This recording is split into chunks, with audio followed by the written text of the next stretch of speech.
These are the 7 most evil company executives of all time. Number 7. Charles Holliday Jr., DuPont. Well, good thing it's Teflon. If you've ever cooked a meal on a non-stick pan, worn a waterproof jacket, or even eaten off a pizza box, you probably want to stick around. In the early 90s, a corporate defense lawyer named Rob Bellot met with a farmer from a small town in West Virginia. His cows were falling sick at an alarming rate. Most of them had rotten teeth and enlarged organs. In the following days, he took it upon himself to investigate the matter, and what he discovered became the most shocking cover-up in the history of corporate America. The chemical company DuPont was dumping toxic waste into the river, which would flow downstream into the farms and people's water supply. Thousands of people in the region suffered from kidney cancer, testicular cancer, kids were born with deformities, and a whole host of problems.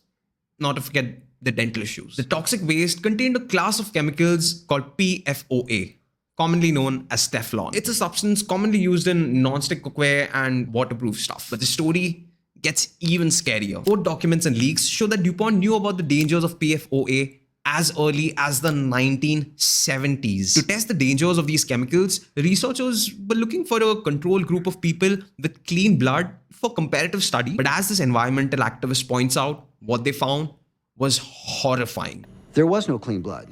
They tested kids, they tested adults, they went to Asia, they went all over the world, and everywhere they looked practically, they found their chemicals in people's blood.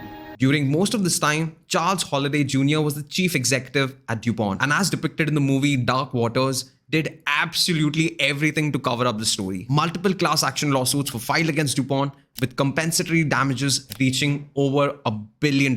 It's very likely that you and I have this stuff in our blood. Number 6. Dr. Arthur Fuhrer, Nestle.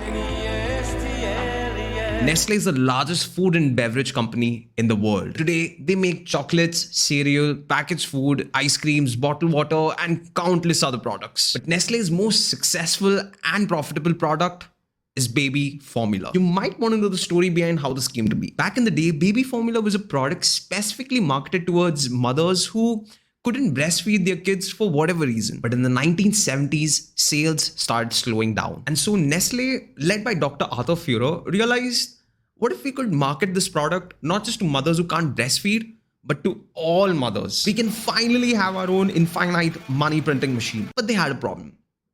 Well, 2 problems to be specific. It was well established that breast milk had sciencey stuff that improves immunity and provides essential nutrients that the body hasn't yet learned to produce on its own. And so Nestle started to market their baby formula as a better alternative to breast milk. What makes the story even more scary is how they convinced mothers to opt for their formula over breast milk, especially in third world countries. Saleswomen would dress up as nurses and go door to door with free samples. They would provide these free samples until mothers could no longer produce their own natural breast milk. It's estimated that millions of babies died or were led to malnutrition, especially in the countries where the water that was mixed with the formula was contaminated. Oh, and by the way, the photo that I used for this guy, Dr. Arthur Fuhrer, is from another scandal that he was a part of just a few years later. I couldn't find another photo on the internet. Number 5.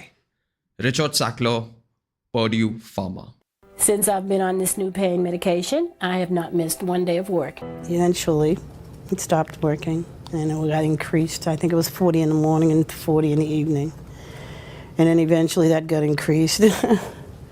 This went on for years. If you're from the United States, you've probably heard of OxyContin and Percocet. These are painkillers prescribed to patients experiencing excruciating pain. But in the late 90s, doctors started prescribing these opioids not just for acute pain like cancer and surgery, but for all sorts of stuff like arthritis, backache, and even psychological issues. And at the center of this entire scheme was Purdue Pharma and their president, Richard Sackler. Purdue's sales reps were trained to aggressively push these opioids. Doctors were lavished with illegal kickbacks and free meals. Scientists were given grants, and political parties were handed big, fat donations. As a consequence of this, there were a lot of opioids in circulation. How many? We have currently nearly 250 million prescriptions for opioids written every year.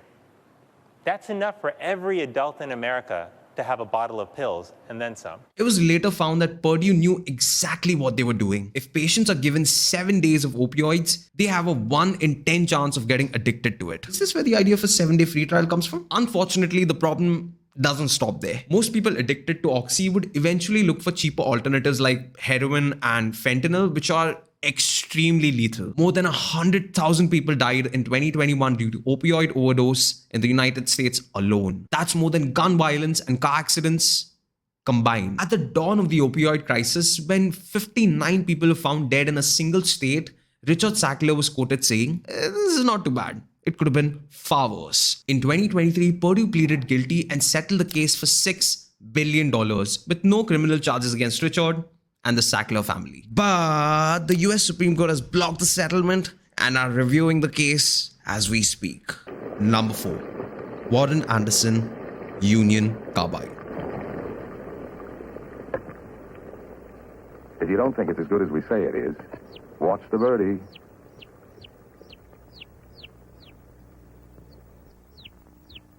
Back in the 19th and 20th century, Union Carbide was the largest chemical company in the world. They produced Sevin, a pesticide made out of methyl isocyanide, which is one of the deadliest chemicals known to man. How deadly, you might ask?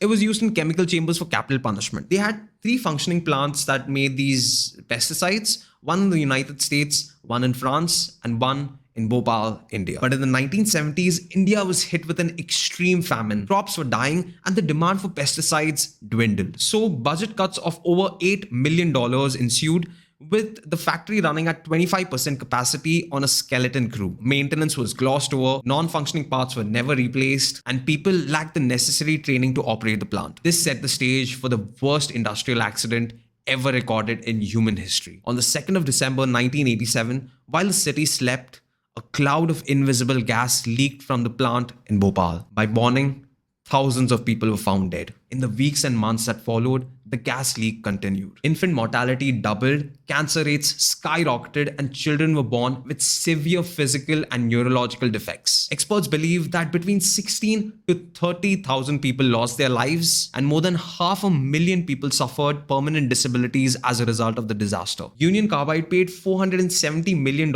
in compensation to the Indian government, with an average of only $2,000 per victim. A week after the incident, Union Carbide CEO Warren Anderson was arrested but immediately released on bail. He fled the country and never returned. The United States declined to extradite him, and he passed away in 2014. To this day, a strong sense of injustice remains evident in the people of Bhopal. Number 3. Lewis H. Brown, Johns Manville Corp. That is particularly suited for this special purpose. Before the 2000s, asbestos was used everywhere. From house roofs, water pipelines, gloves, candles, clothes, insulation for cars, trains, ships, and even the fake snow in The Wizard of Oz. I thought that was cocaine. I would dance and be merry, life would be a ding-a-dairy if I only had a brain. Asbestos is a fibrous mineral that can withstand heat and fire, is tougher than steel, and can be molded to any shape. And the Johns Manville Company was the largest manufacturer of asbestos products in the entire world. In the 1930s, the management at GM started to notice that people working in these asbestos factories were falling ill at an alarming rate. So they petitioned an internal study. What they found was that a full quarter of the entire workforce suffered from asbestosis or mesothelioma, a type of lung cancer. But they dusted the study under the carpet as US was heading into World War II. Asbestos consumption grew exponentially as it was used in almost every facet of the war effort. From bazookas, jeep engines, even the sterilized cloth used by medics had that stuff. The architect of this entire windfall was JM CEO Lewis H. Brown. In a throwaway conversation with another executive, when asked if they would let the workers work until they dropped dead due to poisoning, he replied, "Yes. We save a lot of money that way." In the 70s, as people started realizing the ill effects of asbestos, many class action lawsuits were filed. And in 1982, GM filed for Chapter 11 bankruptcy. After all of GM's assets were liquidated, an asbestos fund was set up worth $2.5 billion. Even today, more than 100,000 people die every year due to asbestos exposure. If you enjoyed the video thus far, do hit the like button. That's the only way the YouTube AI recognizes me. Share the video with someone you know and see how they react to it. And for top 7s on science, tech, and research, make sure to subscribe and hit the bell icon. Number 2. Lee Raymond, Exxon Mobil. We're changing our name, but not our stripes. Everyone knows ExxonMobil, the largest energy company in the world, a symbol of American power, the backbone of industry, and probably the reason mankind goes extinct. In the early 70s, after mounting pressure from climate activists, Exxon's internal research team studied the effects of burning fossil fuel on our climate. And what they found was that if we keep burning fuel at this same rate, the planet would warm by about 0.2 degrees every decade before we see any warning signs. And this temperature rise would eventually lead to catastrophic climate change. The incredible thing about this is that Exxon had a plan to remediate and invest in climate-friendly alternatives back in 1970s. But the program was shut down by the antagonist of the day, Lee Raymond. Lee was a ruthless operator and orchestrated a plan that would brush off any opposition to fossil fuel. Exxon started paying researchers to create scientific uncertainty by discrediting well-established climate research. They then paid off economists to create fear of job losses and the likely increase in the cost of living. They also heavily lobbied against any legislation in support of renewable energy. Exxon misled the public for 40 straight years while freely polluting our planet. It's only in 2013 under Rex Tillerson that ExxonMobil finally acknowledged climate change.